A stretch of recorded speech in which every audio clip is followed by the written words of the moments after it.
Welcome to our channel హేమన్ BB Telugu. Big boss season 9 7th week Friday నైట్కి closing voting ప్రకారం eliminate ఎవరయ్యారనేది ఈ వీడియోలో చూద్దాం. అంతకంటే ముందుగా మీ ఫేవరెట్ కంటెస్టెంట్ ఎవరు, ఈ వీక్ మొత్తం మీరు ఎవరికి ఓట్ చేశారనేది కామెంట్ సెక్షన్లో కామెంట్ చేయండి. హెల్త్ ఇష్యూ వల్ల ఆయిష అయితే ఎలిమినేట్ అయిపోయింది.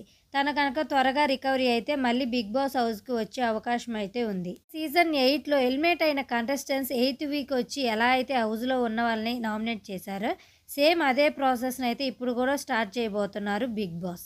ఈ వీక్ కూడా బిగ్ బాస్ సీజన్ 9 నుంచి ఇప్పటి వరకు ఎలిమినేట్ అయిపోయిన కంటెస్టెంట్స్ అందరూ నామినేషన్ చేయడానికైతే సండే రోజు హౌస్లోకి అయితే వస్తారు. వారిలోంచి శ్రీజ అయితే హౌస్లోనే ఉంటుంది. అలాగే ఇంకొక కంటెస్టెంట్ కూడా ఉండబోతున్నారు. ఫ్రైడే క్లోజింగ్ ఓటింగ్ రిజల్ట్స్ ప్రకారం సేఫ్ జోన్లో ఉన్న కంటెస్టెంట్స్ తనూజ, కళ్యాణ్, సంజన అండ్ రీతు. ఈ 4 మెంబర్స్ అయితే సేఫ్ జోన్లో ఉన్నారు. ఎలిమినేట్ అయ్యే ఛాన్సెస్ అయితే లేవు. ఇక డేంజర్ జోన్లో ఉన్న కంటెస్టెంట్స్ దివ్య, రాము, రమ్య, సాయి. అన్ని పోల్స్లో సాయి అండ్ రమ్య అయితే ఈ వీక్ మొత్తం డేంజర్ జోన్లో ఉంటూ వచ్చారు లీస్ట్ ప్లేస్లో. కానీ సాయిని ఎలిమినేట్ చేయకుండా రమ్యని అయితే ఎలిమినేట్ చేశారని అప్డేట్ అయితే వచ్చింది. ఎందుకంటే తను రావడంతోనే తనూజతోటి ఫైటింగ్ పెట్టుకుంది.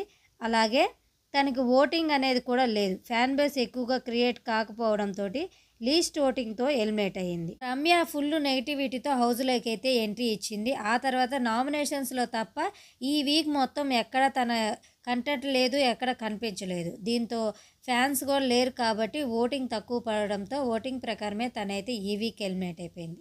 రమ్య ఎలిమినేషన్పై ఫేరా అన్ఫేరా మీరేమనుకుంటున్నారు అనేది కామెంట్ సెక్షన్లో కామెంట్ చేయండి. If you like this video, like and subscribe. Thanks for watching.